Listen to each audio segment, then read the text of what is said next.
Hello everyone, welcome back to the channel. This is Remco from rgvguitars.com. Epic arrivals this week.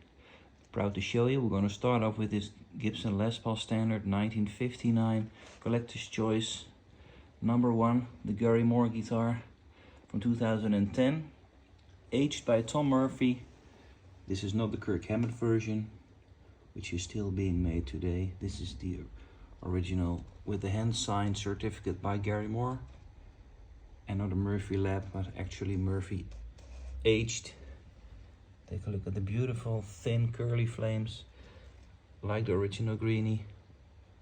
This is serial number 76 of 125 aged ones made. This has been my personal guitar for about 10 years, but now I'm ready to sell because I have my eyes on something else to add to the collection. The tone in this guitar is absolutely magic. I had it at the shop on the wall, and a lot of people over the years tried it and they all were amazed by the tone. So this isn't just about looks, collectability, this is actually a really good one.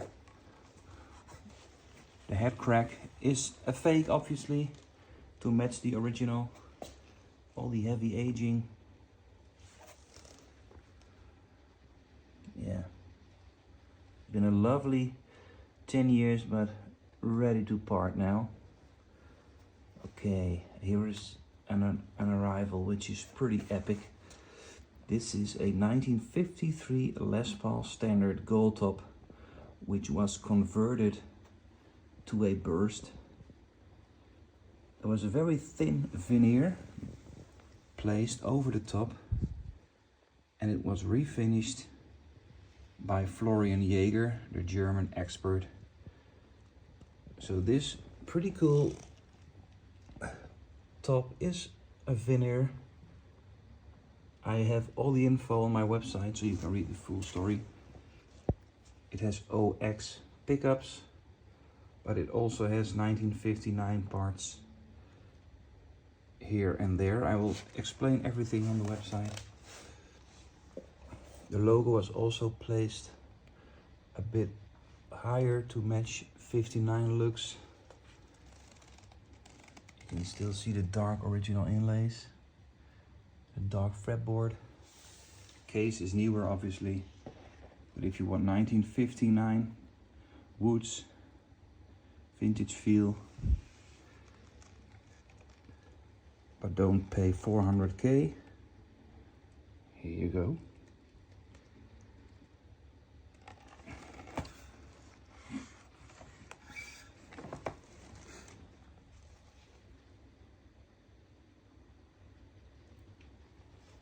Yeah, great one. Okay, now into something completely different.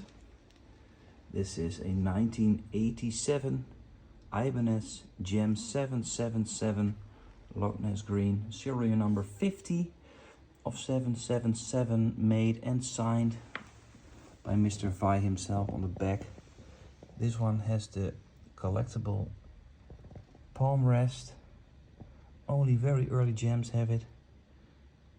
So you can rest your palm on the Floyd without pushing it backwards. It's a pretty cool invention, but patent issues ended it on the later JEMs. This one doesn't even have the neck pocket cracks. It's in very good shape. The fretboard has some wear, obviously. These maple boards age pretty quickly if you play it, but there are no cracks or heavy damages. And the pretty cool thing about this one is the case is numbered as well. Take a look. Number 50 is stamped into the pyramid, and matching colors, obviously, with the inlays and the case and the guitar itself. So some pretty epic arrivals, right? Okay, and here is another cool one. A Gibson Les Paul Standard Faded Series from the year 2007 in honeyburst finish, which has some upgrades done to it, some vintage style parts. It has newer pots, newer bridge, newer tuners, knobs, poker chip. A lot of stuff changed, but all the original items are included, except for the bridge, the tailpiece. I checked the pickups, they're Burger Pros, but they were aged covers put on there. Normally these have zebra pickups. Cool, right? I was asked to sell a collection of guitars from the 80s and 90s with a pretty cool rock theme. So we're gonna start off with this Mike Slaughter The Heritage, only 50 made in the early 90s from the band Slaughter. Like Gary Moore, he also received a signature model. You can see his signature on the headstock. Seymour Duncan pickups, pretty nice flame top in a red transparent finish. Pretty lightweight guitar with block inlays, a rosewood fretboard, original case. Pretty cool one. Another guitar is this 90s PRS Santana 1 with a trans gray finish with beautiful inlays. And take a look at that headstock, the eagle. Pretty collectible these days. The PRS Santana #1 with original case and papers.